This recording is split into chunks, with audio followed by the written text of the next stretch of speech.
So welcome friend in our channel study with Vishal. मैं प्रसून मिश्रा आज आपके लिए लेके आया हूँ पैसेज ट्रांसलेशन का 5th पार्ट। जैसा कि मैं आपको बता चुका हूँ कि हम बोर्ड 2021 के लिए टारगेट कर रहे हैं class 10th English specially for UP board, जहाँ पे 4 नंबर के फिक्स क्वेश्चन पूछे जाते हैं। तो स्टार्ट करेंगे विदाउट टाइम वेस्ट किए। ये चीज़ बहुत इंपॉर्टेंट है, जैसा कि अब उसको आप देख लीजिए। Previous year translation previous year में कई बार चीज़ें पूछी जा चुकी हैं, इसलिए बहुत इंपॉर्टेंट है, इसलिए बिल्कुल आप इसको इग्नोर ना करें। मैंने 4 पार्ट डाल दिए हैं, चारों पार्ट के लिंक आपको डिस्क्रिप्शन में मिल जाएंगे, वहाँ से जाके उसको आप ओपन करके देख सकते हैं। उनको आप देख लीजिए और इन्हें भी आगे देखते चलिए। मैं सारे पैसेज प्रीवियस ईयर के डाल दूंगा और यहाँ तक कि इंग्लिश क्लास 10th के सारे प्रीवियस ईयर या फिर इम्पोर्टेंट क्वेश्चन आंसर से ले तक जितना मतलब आपके 10th इंग्लिश के लिए इम्पोर्टेंट है एग्जाम के लिए, मैं सारी चीज़ें डालूंगा धीरे धीरे। चलिए तो देखिए 2015 में ये पैसेज एक बार पूछा जा चुका है, मतलब इसके आने के चांसेस हैं। पार्ट 5th है ये, बहुत अच्छे। तो सीधा पॉइंट पर आएंगे विदाउट टाइम वेस्ट किए। देखिए मैंने आपको बताया था कि जब हम पैसेज को ट्रांसलेट करते हैं तो वो हमें क्या करना होता है वहाँ पे उस पैसेज को छोटे छोटे सेंटेंस में हम तोड़ लेते हैं। अब जैसे ये हमारे पास पहला है, ताजमहल विश्व की सुंदर इमारतों में से एक है। ये इमारतों लिखा है फ्रेंड्स, इमारतों, इमारत होती है ना, बड़ी बड़ी इमारतें, बिल्डिंग्स, वो। तो ये कह रहे हैं कि ताजमहल विश्व की सुंदर इमारतों में से एक है। ठीक है, चलिए ताजमहल क्योंकि ये बिल्डिंग है इसलिए इसको हम नाम नहीं बदलेंगे, इमारतों का बिल्डिंग हुआ। ठीक है, विश्व, देखिए पहले मैं डिफिकल्ट मीनिंग को क्लियर करूंगा, फिर मैं पूरे सेंटेंस को ट्रांसलेट करने वाला हूँ। तो विश्व को क्या लिखा गया है यहाँ पे, वर्ल्ड। इसको आप इंग्लिश, विश्व की इंग्लिश होती है वर्ल्ड, इसको आप ध्यान रखिएगा। ये बहुत इंपॉर्टेंट चीज़ें हैं, इसे आप बिल्कुल मत भूलिए, इसीलिए मैं हाईलाइटेड पोर्शन को हाईलाइट भी करके चल रहा हूँ, डिफिकल्ट मीनिंग को भी बार बार डिफाइन करता हूँ, तो इसलिए आप इसको इग्नोर ना करें तो ज़्यादा अच्छा होगा। तो चलिए फ्रेंड्स हम स्टार्ट करते हैं। पहले सेंटेंस का ट्रांसलेट कैसे करेंगे, देखिए पहले तो ये चीज़ आप जान लीजिए कि मैंने आपको बताया था टेंस आप पता कर लीजिए। एक है, लास्ट में है आया ना, तो है किसका होता है, ये कई बार देखिए ज़्यादातर यही रिपीट हो रहा है, यही है लास्ट में आ रहा है, और आपको बार बार मैं बता रहा हूँ कि अगर इस तरह आता है तो ये प्रेजेंट कंटिन्यूअस का अफर्मेटिव सेंटेंस है, जिसकी helping verb is am are होती है। बहुत अच्छा, चलो समझ में आया जी सर, आगे बढ़े, यस सर। तो ताजमहल, अब देखिए एक यहाँ पे स्पेशल रूल का यूज हुआ है, में से एक है। ताजमहल विश्व की सुंदर इमारतों में से एक है, जैसे वह बच्चा ब्रिलियंट बच्चों में से एक है। ठीक है, तो मतलब सभी में से, मतलब वो भी है, क्वालिटी बताई जाती है। तो इस तरह के रूल आपको डिग्री में पढ़ाए जाएंगे। डिग्री होती है उसके अंदर, ये सुपरलेटिव डिग्री का यूज किया गया है यहाँ पे। ठीक है, डिग्री 3 प्रकार की होती है, आप जानते हैं, positive degree, comparative degree and superlative degree. तो सुपरलेटिव डिग्री के अंदर ही वन ऑफ द का यूज किया जाता है। समझ में आ गया, बहुत अच्छा। तो पूरा ट्रांसलेट क्या हो जाएगा, ताजमहल विश्व की सुंदर इमारतों में से एक है। ताजमहल इज, ऐसे सेंटेंस आए तो सब्जेक्ट लिखिए, फिर हेल्पिंग वर्ब लिखिए, फिर वन ऑफ द लगा दीजिए, ब्यूटीफुल बिल्डिंग ऑफ वर्ल्ड। इतना कंफर्म, बहुत अच्छा, आगे बढ़े। अगला सेंटेंस, इसे मुगल बादशाह शाहजहां द्वारा बनवाया गया था। तो इसे का इट होगा। देखिए इसको हम बोल सकते हैं कि ताजमहल को मुगल बादशाह शाहजहां ने बनवाया था, लेकिन आपके पैसेज में इसको थोड़ा पैसिव वाइज टाइप में दिया है। ठीक है, कि जैसे शाहजहां ने ताजमहल को बनवाया था, तो इसका पैसिव वाइज हिंदी में क्या होगा, ताजमहल शाहजहां द्वारा बनवाया गया था। तो इसको पैसिव वाइज में आपके फॉर्म में दिया गया है। तो इट वाज बिल्ट बाई, यह बनवाया गया था। बाई का यूज किया गया है तो आपको समझ जाना चाहिए कि पैसिव वॉइस में है, ठीक है, इतना कंफर्म रहिए। बिल्ट मतलब क्या होता है, बनवाना, या था है इसलिए यहाँ पे थर्ड फॉर्म। मुगल एम्परर मतलब मुगल बादशाह, कंफर्म। मुगल बादशाह को इंग्लिश में क्या लिखेंगे, मुगल एम्परर। नाम को तो नाम ही रहने देंगे, शाहजहां को शाहजहां ही रहने देंगे।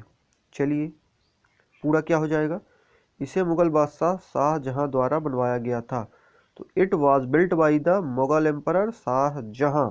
इतना कंफर्म है आपको, इतना कंफर्म है आपको, बहुत अच्छे। आगे चलें जी सर।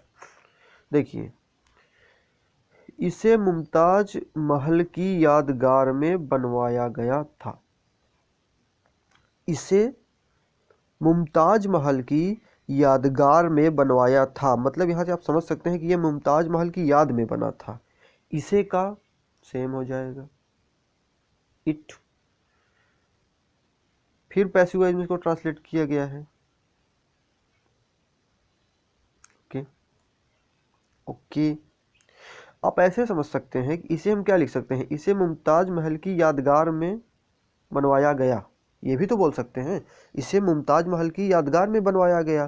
तो ये किस में ट्रांसलेट, ये किस, आप पहचान लीजिए, या किसकी पहचान है, लास्ट में या आए अगर तो किस टेंस में जाता है, पास्ट इंडेफिनिट में। पास्ट इंडेफिनिट का हम पैसिव वॉइस किस में बनाते हैं, पास्ट कंटिन्यूअस में। पास्ट कंटिन्यूअस की हेल्पिंग वर्ब क्या होती है, वॉज, इसलिए यहाँ पे वॉज का यूज हुआ है। अब ये समझते हैं कि आप जब पैसिव वॉइस में हम कुछ ट्रांसलेट करते हैं तो वहाँ पे आप कहेंगे आप वॉज के साथ बिल्ट क्यों आया। देखिए जब पैसिव वॉइस आप बनाते हैं तो वहाँ पे चाहे हम वॉज में करें, चाहे इज में करें, चाहे had, has, helping verb, doesn't matter there, only we have to use the third form of the verb. Is it clear, okay. So we have to use built here now. तो ये चीज़ आप देख लीजिए, इसे मुमताज महल की यादगार में बनवाया गया था।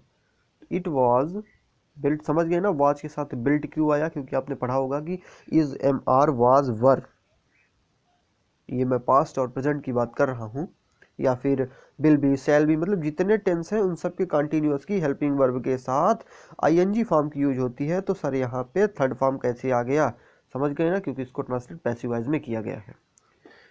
तो यादगार का मतलब क्या होता है, मेमोरी, याद कर लीजिए, याद की बात है, किसी की याद है, जैसे कोई याद है, जैसे आपने 2 साल पहले कहीं गए थे तो वो एक याद बन गई है, आपने दोस्तों के साथ घूमा, एक याद बन गई है, आप अपने माँ बाप के साथ रहे हैं कुछ टाइम, वो याद बन गई है, तो वो मेमोरी है एक, उसको बोला गया मेमोरी,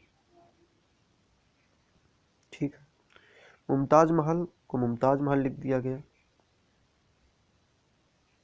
क्योंकि शाहजहां मुमताज महल से बहुत प्रेम करते थे, इसलिए उनकी याद में उन्होंने ताजमहल बनवाया था।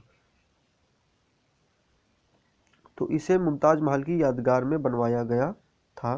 तो it was built in memory of Mumtaz Mahal, ठीक है, बहुत अच्छा सर, आगे बढ़ें जी सर। चलिए स्लाइड ऊपर करें, ओके।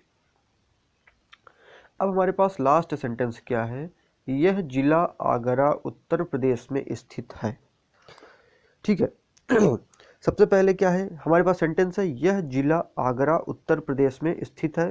सबसे पहले हम क्या करेंगे, टेंस है लास्ट में आया, वही चीज देखिए, सबसे ज्यादा आपने अभी तो पूरे पैसेज के अंदर जो नोट किया होगा कि सबसे ज्यादा प्रेजेंट कंटिन्यूअस के अफर्मेटिव सेंटेंस आ रहे हैं। तो इतना चीज तो आप बिल्कुल याद कर लीजिए कि अगर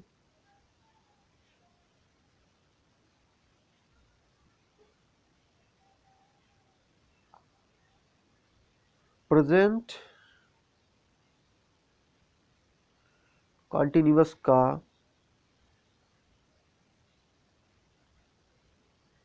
अफर्मेटिव सेंटेंस आए तो वहां पे हेल्पिंग वर्ब हम क्या यूज करेंगे, इतना आप कंफर्म कर लीजिए, इज, एम, आर, बहुत इंपॉर्टेंट है। अगर प्रेजेंट, देखिए पूरे प्रेजेंट कंटिन्यूस के अंदर यही हेल्पिंग वर्ब यूज होती है, इज एम आर, लेकिन हम सिर्फ अफर्मेटिव हमारे पास ज़्यादा मिल रहा है तो इसको आप दिमाग में रखिएगा। यहाँ पे हम कौन सी हेल्पिंग वर्ब यूज करेंगे, इज एम आर। तो अब ये बताइए कि दिस सब्जेक्ट क्या है, यह जिला आगरा उत्तर प्रदेश में स्थित है। कौन स्थित है, ताजमहल। ताजमहल क्या है, सिंगुलर है, प्लूरल है, सिंगुलर है। सिंगुलर के साथ प्रेजेंट कंटिन्यूअस में सिंगुलर के साथ कौन सी वर्ब लगेगी, इज लगेगी कि एम लगेगी कि आर लगेगी। सिंगुलर के साथ वर्ब इज लगेगी, आई के साथ एम लगेगी और प्लूरल के साथ आर लगेगी। तो यह जिला आगरा उत्तर प्रदेश में स्थित है। कौन स्थित है, ताजमहल। ताजमहल सिंगुलर है कि प्लूरल, सिंगुलर है। सिंगुलर क्यों है, क्योंकि एक है। हेल्पिंग वर्ब इज लगाएंगे। जिला का क्या होगा, देखिए जिला का होता तो डिस्ट्रिक्ट है, लेकिन यहाँ पे आप एक चीज़ ध्यान रखिए, जिला आगरा पूरा साथ में दिया, तो यहाँ पे सिर्फ आप आगरा लिखेंगे। देखिए आगरा एक डिस्ट्रिक्ट है जो कि उत्तर प्रदेश के अंदर आता है, जहाँ पे जिस जिले के अंदर ये ताजमहल बना है उत्तर प्रदेश में आता है, उसका नाम भी दिया है, जिला आगरा उत्तर प्रदेश, आगरा उत्तर प्रदेश। ओके, अब यहाँ पे यूज हुआ है स्थित है, स्थित है का located. Is it clear, okay. So चलिए पूरा देख लेते हैं। यह जिला आगरा उत्तर प्रदेश में स्थित है, पूरे का क्या हो जाएगा, this is located in Agra Uttar Pradesh स्थित। देखिए एक चीज़ और ध्यान रखिएगा आप, ये जो पहले मैं उत्तर प्रदेश आगरा भी तो लिख सकता था, लेकिन नहीं, एक स्टेप होता है। स्टेट, ये उत्तर प्रदेश क्या है, स्टेट है, ये क्या है, डिस्ट्रिक्ट है। तो सबसे पहले छोटे से बड़े में हम चलते हैं इस तरह, आगरा फिर उत्तर प्रदेश, ठीक है। तो एक बार हम पूरा देख लें, नहीं पहले डिफिकल्ट मीनिंग देख लेते हैं, फिर एक बार पूरा देख लेंगे।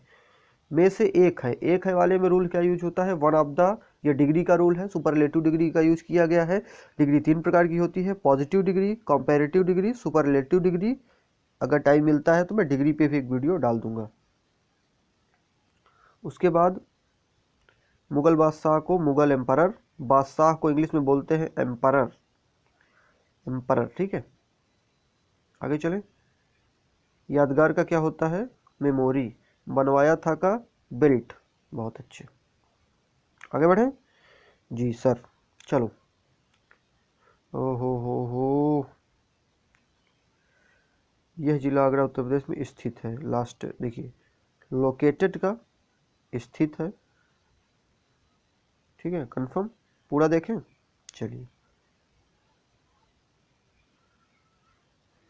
ताजमहल विश्व की सुंदर इमारतों में से एक है, इसका क्या हो जाएगा, Taj Mahal is one of the beautiful buildings of world. World मतलब क्या होता है, विश्व, इमारतों का बिल्डिंग्स, वन ऑफ द वाला रूल एक है, तो पूरा क्या हो जाएगा, ताजमहल विश्व की सुंदर इमारतों में से एक है। Taj Mahal is one of the beautiful buildings of world. इसे मुगल बादशाह शाहजहां द्वारा बनवाया गया था, तो क्या हो जाएगा, it was built by Mughal emperor Shahjahan.